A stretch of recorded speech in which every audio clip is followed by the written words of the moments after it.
Hello दोस्तों, आप बिहार दरोगा मेंस का एग्ज़ाम दे करके आए। उसमें से जितने भी क्वेश्चन पूछा गया था उन सारा क्वेश्चन का सोल्यूशन मैं आज एक ही वीडियो में करवा रहा हूँ। Physics, chemistry, biology, GK, GS, सारा मैथ, रीजनिंग, सारा सोल्यूशन आपको इसी वीडियो में मिल जाएगा।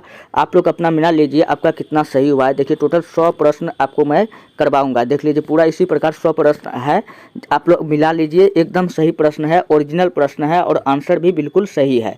तो चलिए पहला प्रश्न आपके सामने में है। आपने देखा होगा कि ताश की मैथ का ही प्रश्न है कि ताश की एक गद्दी में 52 पत्ती में से एक पत्ती निकालने पर लाल रंग की पत्ती का तथा रानी आने की प्रायिकता क्या होगी। हम सबको पता है कि ताश में टोटल कितना पत्ती होता है, तो 52 पत्ती होता है, जिसमें 26 गो लाल होता है और 26 गो काला होता है। तो इसमें कहता है कि दो गो एगो काले रंग का और एगो रानी नहीं आने की प्रायिकता पूछ रहा है ना, तो रानी नहीं आने की प्रायिकता पूछ रहा है एगो लाल रंग का। तो 26 2 28 हो गया, तो इसका प्रायिकता निकाल लिए। 28 टोटल पत्ती कितना होता है, 52 होता है। इसको कटा दिए तो 7/13 नहीं आने की, तो 1 माइनस कौन नहीं आने की, तो कहता है कि लाल रंग की पत्ती तथा रानी नहीं आने की प्रायिकता। तो इसमें एक रानी है तो एक नहीं आने की प्रायिकता, तो 1 माइनस जितना प्रायिकता निकला था 7 - 13। जब इसको आप सॉल्व कीजिएगा तो आपका आएगा 6/13। तो आप लोगों अगर 6/13 आंसर जो भी मारा था, जिसका भी आया था, बिल्कुल सही था। चलिए इसी प्रकार आप मिलाते चलिए। फिर दूसरा नंबर का प्रश्न पूछा गया था, एक ठोस लोहे के गोले की व्यास 4.2 सेंटीमीटर है। यदि उसके घनत्व 8.9 ग्राम पर सेंटीमीटर क्यूब है तो उस गोले का द्रव्यमान क्या होगा। हम सबको पता है कि गोला का पृष्ठीय क्षेत्रफल क्या होता है, 4/3 πr क्यू होता है। आप बैठा दीजिए इस पर। व्यास 4.2 है तो इसका त्रिज्या कितना हो जाएगा, 2.1 होगा। ये सब तो जानबे करते हैं, तो इसको बैठा दीजिए गोला के क्षेत्रफल पर कटा फटा करके कितना आएगा, 345.39 ग्राम, जिसका भी आया था दोस्तों सही था। चलिए आप लोग मिलाते चलिए। नेक्स्ट प्रश्न फिर आया था, एक वस्तु को 15% हानि तथा दूसरी वस्तु को 20% लाभ पे बेचा जाता है। न तो लाभ होता है न तो हानि। यदि दोनों का विक्रय मूल्य 28,000 है तो दोनों का क्रय मूल्य ज्ञात कीजिए। तो देखिए इस प्रकार को सवाल को हम लोग सोल्व करते हैं। तो कहता है कि एक वस्तु को बेचा गया जिसमें 15% का हानि हुआ और 20% का लाभ हुआ। तो 15% का हानि हुआ, 20% का लाभ हुआ। कहता है कि न हानि हुआ न लाभ हुआ, तो दोनों का एलिगेशन निकाले। न हानि हुआ न लाभ हुआ तो 0। तो इस कंडीशन में दोनों को कटाए। 20% लाभ हुआ तो 20 लिखेंगे, 15% हानि हुआ तो 15 निकालेंगे। दोनों का अंतर किए तो 1 आया। तो कितना आया, 1 आया। अगर दोनों का मिलकर निकालेंगे तो कहता है कि दोनों ने में कितना था, 28,000 था। तो 4 और 3 28,000, इसको कटाएंगे तो कितना हो जाएगा, 4,000। तो कह रहा है कि दोनों का अंतर न पूछ रहा है, दोनों का अंतर क्या है, 1। तो ये भी इसका 4,000 गुना होगा। जिसका 4,000 आया था उन सब भाई का आंसर बिल्कुल सही था। चलिए बिलाइए। फिर नेक्स्ट प्रश्न पूछा गया था, 4 वर्ष पहले पिता और पुत्र के आयु का अनुपात 7:1 तथा वर्तमान आयु का अनुपात 7:1 था तथा वर्तमान आयु का अनुपात 4:1 है, तो पुत्र की वर्तमान आयु क्या है। आप लोग देखिए थोड़ा सॉल्यूशन में देखिए। पिता और पुत्र का वर्तमान आयु 7:1 और 4:1 दिया गया है। इन दोनों को बराबर करने के लिए ऊपर में 3 से गुना कर दिए, नीचा में 6 से गुना कर दिए। तो अब हो गया 7 या 21, 3 गुना 1 3 हो जाएगा। इधर हो जाएगा 6 चौके 24, 6 एकम 6। तो अब ये जो नया अनुपात जो बन करके आया, तो इसका अंतर कितना आया, 3 आया। 3 आया तो पिता और पुत्र का जो अंतर आया था 3 और 4 आया। तो हमको क्या पूछ रहा है कि पुत्र का पूछ रहा है, तो 4/3 आया। पुत्र का कितना है, 6 है, तो कटा दिए। तो 3 दूना 6, 4 दूना 8 वर्ष, जिसका भी आया दोस्तों 8 वर्ष बिल्कुल सही आया है। आप लोग मिला लीजिएगा, एक बार फिर से देख लीजिएगा। चलिए अम्ल में हमेशा कौन सा धातु पाया जाता है, ये भी क्वेश्चन पूछा गया था। तो अम्ल में हमेशा हाइड्रोजन पाया जाता है। चलिए जीके जीएस का प्रश्न है, प्रकाश तंतु किस पर आधारित होता है। तो दोस्तों प्रकाश तंतु जो होता है पूर्ण आंतरिक परावर्तन पर आधारित होता है, यानी पूर्ण आंतरिक परावर्तन के कार्य पर आधारित होता है, TIR, जिसको हम लोग टोटल इंटरनल रिफ्लेक्शन भी कहते हैं। ये भी क्वेश्चन पूछा गया था।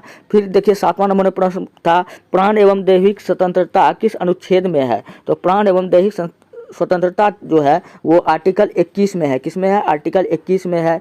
दोस्तों अगर आपको वीडियो अच्छा लगता है तो आप हमारे चैनल को सब्सक्राइब कीजिए, ITIHASKI दुनिया 99। अगर PDF चाहिए तो जाइए हमारे इतिहास इसी टेलीग्राम चैनल पर इतिहास की दुनिया 99 पे, वहाँ पे जाकर के आप पीडीएफ प्राप्त कर सकते हैं। मैं हर रोज़ वीडियो अपलोड करता रहता हूँ, ये सबको कई बार पढ़ा चुका हूँ। एकदम इजी क्वेश्चन पूछा गया था, क्वेश्चन कोई टफ नहीं था। 8वां नंबर का प्रश्न था, लोकसभा के अध्यक्ष चुनाव की तिथि को जारी करने की अनुमति कौन देता है? तो कौन देता है? राष्ट्रपति देता है। फिर अगला प्रश्न पूछा गया था, राष्ट्रपति न्यायालय में कुल न्यायाधीशों की संख्या कितनी होती है?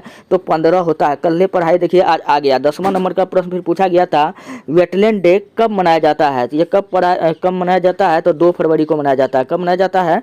2 फरवरी को मनाया जाता है। उत्कल दिवस किस राज्य में मनाया जाता है?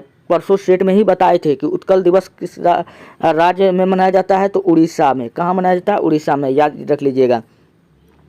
फिर क्वेश्चन पूछा गया था, कोयला के भंडारण में अग्रणी राज्य क्या है? हम सबको पता है कि अपना पड़ोसी झारखंड है, बिहार से अलग होकर के।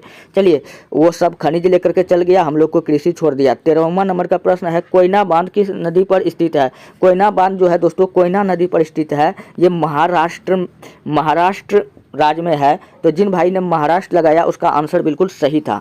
फिर पूछा गया था, पीर पंजाल दर्रा कहाँ स्थित है? पीर पंजाल दर्रा, बनिहाल दर्रा, जोजिला दर्रा, बुर्जिला दर्रा, कोनो दर्रा बोले तो इस सब दर्रा कहाँ पर स्थित है? तो जम्मू कश्मीर में स्थित है। कहाँ स्थित है? जम्मू कश्मीर में। जो भाई जम्मू कश्मीर लगाए थे सबका आंसर सही था। फिर क्वेश्चन पूछा था कि लद्दाख के पूसा घाटी में कौन सा ऊर्जा पाया जाता है? तो यहाँ पाया जाता है भूतापीय ऊर्जा। जिसने भी भूतापीय ऊर्जा लगाया उसका आंसर सही है। चलिए, फिर अगला क्वेश्चन था कि सात्विक साई रेड्डी किस खेल से संबंधित है? भैया सात्विक साई रेड्डी जो संबंधित है वो बैडमिंटन का खेल से संबंधित है। इनको हाल ही में मेजर ध्यानचंद पुरस्कार दिया गया था। फिर क्वेश्चन पूछा गया था कि हाल ही में किसे मरणोपरांत भारत रत्न से सम्मानित किया गया? तो भारत रत्न से जो सम्मानित किया गया था किसको? कर्पूरी ठाकुर को किया गया था।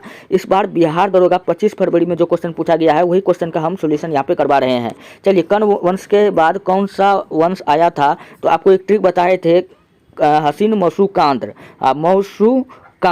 शुंग वंश, शुंग क से कण्व वंश। स्व का बात क्या है? कौन आया था? कांद्र से कण्व वंश आया था। कौन आया था? कण्व वंश जो लगाया था बिल्कुल सही आंसर लगाया था।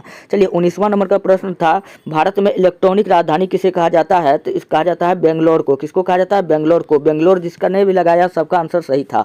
अस्त्र किस प्रकार का मिसाइल है? अस्त्र एक ऐसा मिसाइल है जो हवा से हवा में वार करता है। बताया हुआ ही क्वेश्चन आ रहा है, काफी इजी क्वेश्चन था मेंस का। 21वां नंबर का प्रश्न है, कांग्रेस में पहली बार फूट कब पड़ा था? मैंने आपको बताया था कि कांग्रेस में पड़ गया फूट, कांग्रेस गया टूट। तो वो कब टूटा था? तो 1907 ईस्वी में। किस अधिवेशन में? तो सूरत अधिवेशन में। फिर क्वेश्चन पूछा था कि कांग्रेस का 1916 में अधिवेशन कहाँ हुआ था? तो कांग्रेस का 1916 में जो अधिवेशन हुआ था वो लखनऊ में हुआ था। इसका अध्यक्ष अंबिका चंद्र मजूमदार को बनाया गया था। कितना बार बताएंगे, बताते बताते थक गए हैं। ये सब क्वेश्चन पूछ रहा है, थोड़ा सा आप लोग पढ़ाई पे ध्यान दीजिए। फिर अगला प्रश्न पूछा गया था, विरोधी पार्टी बनने के लिए कितने सीट की आवश्यकता होती है? तो टोटल एक लोकसभा के 1/10 सीट अगर प्राप्त कर लेता है कोई भी पार्टी तो वो विरोधी पार्टी बन सकता है।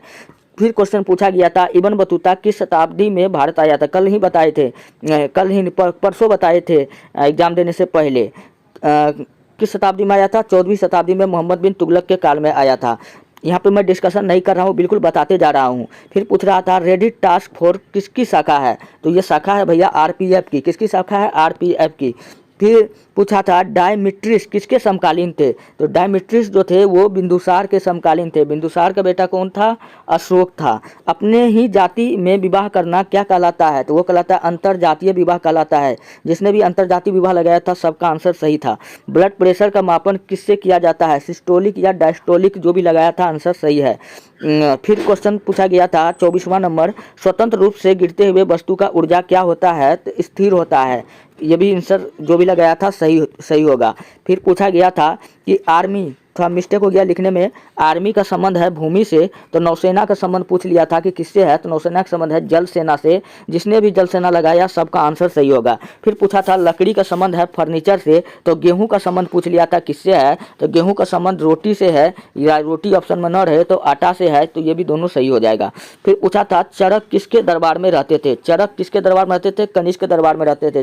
चरक कौन था? एक आयुर्वेद का जनक था। कई बार मैंने बताया है, सेट जब कराते हैं तो ये सब क्वेश्चन बताते रहते हैं। बक्सर के युद्ध के समय दिल्ली का शासक पूछ रहा है कौन था? तो शाह आलम सेकेंड था। दोस्तों वीडियो अच्छा लगता है फटाफट अपने दोस्तों में भेजिए, और पीडीएफ चाहिए तो जाइए हमारे टेलीग्राम चैनल पर, इतिहास की दुनिया 99, वहाँ पर मैं डाल दूंगा अभी जस्ट पीडीएफ इसका वीडियो डालने के बाद। शाह आलम सेकेंड कौन था? तो शाह आलम सेकेंड था। योजना आयोग का गठन पूछ लिया था तो 15 मार्च 1950 को हुआ था। जिसने भी 15 मार्च 1950 लगाया था सबका सही होगा। फिर पूछ लिया था बिहार में मानवा आयोग की स्थापना कब हुआ था? तो ये 2000 ईस्वी में हुआ था। कब हुआ था?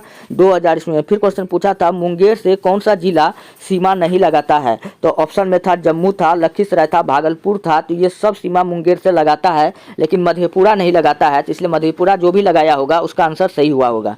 फिर क्वेश्चन है कि उत्तर से दक्षिण सजाए, गोपालगंज, सिवान, बक्सर, रोहतास दिया था सजाने के लिए। मैं सजा के ही आपको लिख दिया हूँ। पहले गोपालगंज, सिवान, बक्सर, रोहतास मैं सजा करके ही लिख दिया हूँ। इसी को उल्टा पुल्टा दिया था सजाने के लिए, मैं सजा के ही लिख दिया था। फिर उपराष्ट्रपति को कैसे हटाया जा सकता है? तो भैया उपराष्ट्रपति को हटाया जाता है संसद के सदन द्वारा। जो भी लगाया होगा सबका आंसर सही होगा।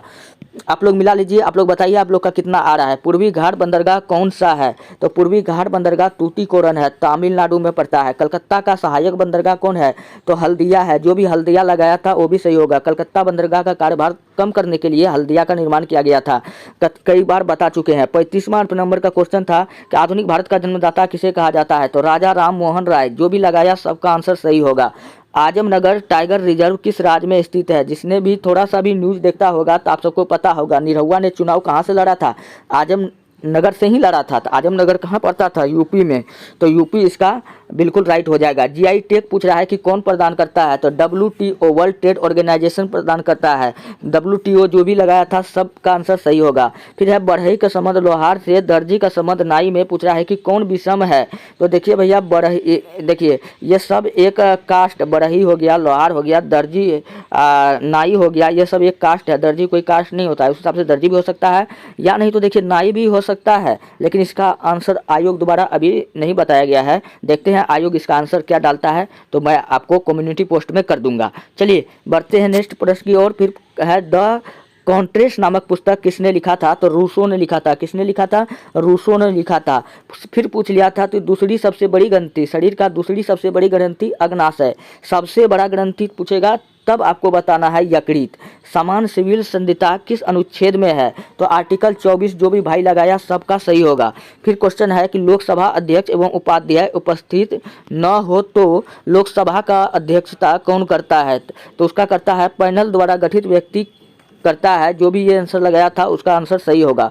कौन मौलिक अधिकार आपातकाल के दौरान रद्द नहीं होता? आपातकाल के दौरान जो आर्टिकल 20 और 21 है वो रद्द नहीं होता, क्योंकि ये प्राण एवं दैहिक स्वतंत्रता देता है। फिर वही क्वेश्चन पूछ लिया गया है यहीं से उठा करके, प्राण एवं दैहिक स्वतंत्रता किस आर्टिकल में है? जिसने भी आर्टिकल 21 लगाया होगा सबका आंसर सही होगा। फिर देखते हैं क्वेश्चन पूछा गया था चोल चेर पांडे में किस दक्षिण भारत के शासक को मूवेंतर कहा जाता था? तो पांडे को कहा जाता। पांडे इसका आंसर बिल्कुल राइट था। 46वां प्रश्न है पूंजीवादी अर्थव्यवस्था का मुख्य आधार क्या होता है? जो पूंजीवादी अर्थव्यवस्था होता है वो एक दूसरे का क्या करता है? कंपटीशन करता है। तो इसलिए प्रतिस्पर्धा जो भी ऑप्शन में लगाया था सबका सही हो जाएगा। 47 नंबर का प्रश्न था समाजवादी अर्थव्यवस्था किसके विरोधी है? तो समाजवादी अर्थव्यवस्था जो है वो निजी संपत्ति के विरोधी है, जिसमें सबका हक हो, वो समाजवादी अर्थव्यवस्था होता है। फिर क्वेश्चन पूछा गया था 48 नंबर में अस्थि उपास्थि रुधिर हार्मोन में कौन सा संयोजी उत्तक है? अस्थि जो है ये भी संयोजी उत्तक है। अस्थि कहते हैं हड्डी को, संयोजी उत्तक कहते हैं जो एक दूसरे को जोड़ता है। उपास्थि भी जोड़ता है, रुधिर तो तरल संयोजी उत्तक है ये है। हार्मोन कोई उत्तक नहीं है, तो इसलिए इसका ऑप्शन में जो लोग हार्मोन लगाया था उसका सही हो जाएगा। फिर पूछा गया था उड़ीसा के बादाम की पहाड़ी किसके लिए प्रसिद्ध है? तो उड़ीसा के बादाम का पहाड़ी जो है वो लोहा के लिए प्रसिद्ध है, हेमेटाइट लोहा। ऑप्शन में जिसने भी हेमेटाइट लोहा लगाया सबका आंसर सही था। एक रिएक्शन पूछ लिया था कि SO2O2 का जब रिएक्शन कराते हैं तो SO3 में पूछा जाता है कि क्या आवश्यक होता है? तो उसमें होता है निम्न तापमान भी आवश्यक होता है, उच्च दाब, उत्प्रेरक। जिसने भी ये वाला ऑप्शन लगाया था सबका सही हो जाएगा। फिर पूछा गया था मेंस, याद होगा मेंस में 25 फरवरी को सबसे बड़ा अशोक स्तंभ कहाँ स्थापित किया गया है? तो इसका आंसर हमको अभी पता नहीं है, आप लोग कमेंट में बता सकते हैं।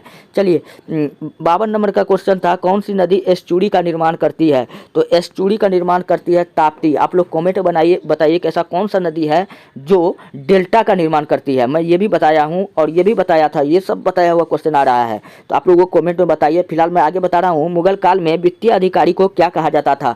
मुगल काल में वित्तीय अधिकारी को क्या कहा जाता था? अमाली कहा जाता था। क्या कहा जाता था? अमाली कहा जाता था। फिर क्वेश्चन पूछा गया था कि निम्न में से कौन सा द्वितीयक उदाहरण है? तो द्वितीयक उदाहरण कौन सा है? परिवार, मित्र था, रिश्तेदार था, अस्पताल था। जिसने भी अस्पताल लगाया होगा सबका आंसर सही होगा। फिर क्वेश्चन पूछा गया था, रीजनिंग से प्रश्न आया था, यदि ये पूरब की ओर 40 मीटर चलता है तथा दाएं और मुड़कर 60 मीटर चलता है, पुनः बाएं और मुड़कर 40 मीटर चलता है, तो प्रारंभिक बिंदु से दूरी कितना होगा? आप लोग सॉल्व कर लीजिए। इसका 100 मीटर होगा, इसका दूरी होगा। आप लोग सॉल्व कर लीजिए। फिर एक और रीजनिंग में पूछा गया था कि दो लड़का का नाम दिया था कि उसके और इशारा करके देखता है। तो इस टाइप का जो रीजनिंग जो आपसे पूछा गया था शायद 100 नंबर में है, आगे है वो रीजनिंग, तो इसका आंसर दामाद होगा। फिर एक रीजनिंग आपको ऐसा वाला रीजनिंग पूछा गया था कि इसमें पूछा था कि त्रिभुज का संख्या बताए। ऐसा ही रीजनिंग आपसे पूछा गया था। इसमें त्रिभुज का संख्या टोटल कितना है? 12 है। जी भाई 12 लगाया था, सबका सही आंसर होगा। फिर 23, 29, 9 डॉट का 9वां पद पूछ रहा है, तो इसका आंसर 71 होगा। आप लोग बना करके देखिए, अब बना करके प्रैक्टिस कीजिए। मैं फिलहाल अभी जल्द बता रहा हूँ, क्योंकि अभी और भी भाई बता रहा है कि जल्दी पोस्ट कीजिए, इसलिए मैं अभी उतना सोल्यूशन नहीं कर रहा हूँ। फिर पूछा था कि विद्युत शक्ति का ऐसा ही मात्रक क्या है? देखिए शक्ति रहेगा तो हम किसी का भी क्या लगा सकते हैं? वाट लगा सकते हैं। तो जो भाई वाट लगाया था उनका भी आंसर सही होगा। तो वाट लगाने वाला का सबका आंसर सही है। फिलहाल आप लोग जल्दी चैनल को सब्सक्राइब कीजिए, जितना हो सके अपने दोस्तों में भेजिए। और ये वीडियो का PDF चाहिए, जाइए टेलीग्राम चैनल पर इतिहास की दुनिया 99 सर्च कीजिए, वहाँ से आप प्राप्त कीजिए। फिर अगला प्रश्न था, सेंडल पीक कहाँ स्थित है? तो उत्तरी अंडमान में। कहाँ स्थित है? उत्तरी अंडमान में। 78वां नंबर का क्वेश्चन है, 92वां संविधान संशोधन के तहत कौन सा भाषा जोड़ा गया था? आप याद रख लीजिएगा, बोडमास, बोडो, बीओ से बोडमास, एम से मणिपुरी, डोंगनी, संथाली, ये चारों भाषा को जोड़ा गया था 92वां संविधान संशोधन के तहत। फिर क्वेश्चन पूछा गया था, जिसने भी ये आंसर लगाया होगा सबका सही होगा, लेंगर सेंस की दीपिका कहाँ पाया जाता है? तो जो भाई अग्नाशय मारा था सबका आंसर सही होगा। पूरब पश्चिम गलियारा को कौन जोड़ता है? देखिए यहाँ ये वाला क्वेश्चन पूछ लिया है, पूरब पश्चिम गलियारा को कौन जोड़ता है? तो गुजरात से पोरबंदर को जोड़ता है, गुजरात को पोरबंदर से जोड़ता है। ये भी बात आप याद रख लीजिएगा। फिर पूछा गया था, दिलवारा का जैन मंदिर कहाँ स्थित है? तो दिलवारा का जैन मंदिर स्थित है माउंट आबू में। कहाँ स्थित है? माउंट आबू, यानी कि गुजरात में स्थित है। ये जैन धर्म का मंदिर है। ये क्वेश्चन पूछा गया था, जिसने भी माउंट आबू आंसर लगाया था सबका आंसर सही होगा। चलिए फिर वही क्वेश्चन है, दिलवारा का जन्म में बता ही दिए हैं। फिर 63 नंबर क्वेश्चन था, जल निम्न ताप पर कहाँ उबलता है? तो जल जो है कम से कम ताप पर जो उबलेगा वो कहाँ उबलेगा? ऊंचाई पर। जिसने भी ऊंचाई लगाया था सबका आंसर सही था। फिर एक क्वेश्चन आया था, पदार्थ का 5वां अवस्था जिसको हम लोग बोस आइंस्टीन कंडेंसेट कहते हैं, तो उसमें पूछा गया था कि उसमें पूछा गया था, सवाल कुछ घुमा के पूछा गया था, लेकिन उसका आंसर में जो भी लोग अति निम्न ऊर्जा होता है लगाया होगा वो सही होगा, क्योंकि क्वेश्चन हमको अभी पूरा आया नहीं था। 1946 में पूछा था कि नौसेना विद्रोह किसने किया था? तो MS खान ने किया था। जिसने भी MS खान लगाया सबका आंसर सही। मिलान करने वाला दिया था। तो देखिए केंद्र यानी संघ पूछे, तो संघ का संबंध किससे होता है? प्रधानमंत्री से होता है। पंचायती राज का मालिक कौन होता है? सरपंच होता है। नगर पालिका में कौन होता है? मेयर होता है। राज्य का मालिक कौन होता है? राज्यपाल है। बिल्कुल हम एक लाइने से लगा दिए हैं, वहाँ पर मिलान करने के लिए किया गया था। आप लोग देख लीजिए कि आप लोग कैसे मिलान किए थे, कितना सही किए थे, कितना गलत किए थे। मिथाइल ऑरेंज, फिर मिथाइल ऑरेंज से क्वेश्चन आया था केमिस्ट्री का। ये पूछा जाता है कि ये क्या करता है? तो ये अम्ल को लाल कर देता है, भस्म यानी क्षार को पीला कर देता है। मिथाइल ऑरेंज का क्या गुण होता है? अम्ल को लाल, क्षार को पीला कर देता है। जिसने भी आंसर लगाया होगा सही होगा। फिर पूछा गया था, डेजर्ट नाइट क्या है? ये क्या है? तो हाल ही में अभी इंडिया और सऊदी अरब के बीच युद्ध अभ्यास किया गया, इसका नाम दिया गया था डेजर्ट नाइट। जिसने भी ये लगाया होगा आंसर सही होगा। फिर पूछा गया था कि मेरे राम लला किस घर आएंगे और दीप सजाएंगे। आपने ये गाना सुना होगा। तो अयोध्या में राम मंदिर जो बना था, कितना वहाँ पर दिया जलाया गया था? तो 22 लाख दिया जलाया गया था। कितना? 22 लाख दिया जलाया गया था। 6.43 × 10⁻⁻34 पूछा गया था कि ये इसका आंसर था। ये इसका भैया आंसर था। क्वेश्चन था, हाइड्रोजन का फर्स्ट ऑर्बिट में ऊर्जा होता है तो कितना होता है? 6.43 × 10⁻34। जिसने भी ये लगाया होगा सबका आंसर सही होगा। एक और रेशियो से सवाल है, अभी पूरा क्वेश्चन आया नहीं है, मैं कम्युनिटी पोस्ट में लगा दूंगा, नहीं तो कहिएगा तो सॉल्यूशन करके डाल दूंगा। एक दो क्वेश्चन ऐसा है जो मैं जिसका अभी आया नहीं है, तो उसका आप बिल्कुल टेंशन मत लीजिए। रेशियो ला के जो आंसर था 183 था। आप लोग मिला लीजिएगा, आप लोग सही किए हैं कि नहीं किए हैं। मानचित्र पर दो रेखाओं के बीच की दूरी को मापने के लिए प्लेनोमीटर का उपयोग करते हैं। किसका?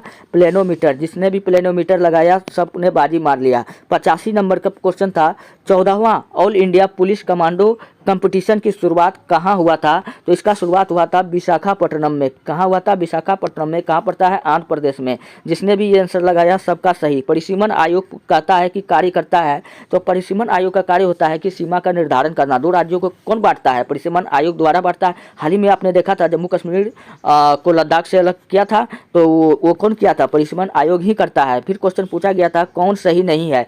यौगिक 87 नंबर में क्वेश्चन था, यौगिक दो या दो से अधिक तत्वों से मिलकर बनता है। फिर क्वेश्चन दो या अधिक तत्वों से मिलकर बनता है, तो हाँ ये बात तो सही है। फिर कहता है मिश्रण का निर्माण रासायनिक प्रक्रिया के द्वारा होता है, तो हाँ ये भी बात सही है। यौगिक दो या दो से अधिक तत्वों से मिलकर, यौगिक के गुण तथा उसके गुण भिन्न होते हैं, ये गलत है। क्या क्वेश्चन क्या रहता है? दो या दो से अधिक तत्व मिलकर बनता, सही नहीं है, तो यही सही नहीं है। ऑप्शन 3 सही नहीं है, बाद बाकी ये तीनों सही है। तो चलिए इसका ऑप्शन 3 बिल्कुल राइट था। फिर इस एक रीजनिंग में आपका ऐसा टाइप का क्वेश्चन था, जिसने भी ऐसा वाला ऑप्शन मारा होगा उसका सही होगा। फिर रीजनिंग में पूछा गया था कि एक ऐसा टाइप का क्वेश्चन था, यहाँ पे और भी 3 फिगर दिया गया था, जिसने भी ऐसा वाला फिगर को मारा था उसका आंसर सही था। राज्यपाल राष्ट्रपति को सूचित करता है। राज्यपाल राष्ट्रपति को कब सूचित करता है? कब सूचित करता है? जब सरकारी तंत्र विफल होने लगता है। जो भी आंसर लगाया सबका सही हुआ होगा। लोकसभा के स्पीकर का डेट कौन जारी करता है? तो वो करता है राष्ट्रपति करता है। कौन करता है? राष्ट्रपति करता है। फिर रीजनिंग से एक प्रकार का प्रश्न आया था, पैर का संबंध है टखना से, तो सिर का संबंध है पेट से, हाथ का संबंध है कंधा से। पूछा था कौन भिन्न है? तो कंधा का संबंध तो हाथ से होबे करता है, पैर का भी टखना, सिर का पेट से थोड़ी है। कहाँ मुंह कहाँ पेट, कुछ तो अंतर समझिए। तो जिसने भी ये लगाया था सबका आंसर सही होगा।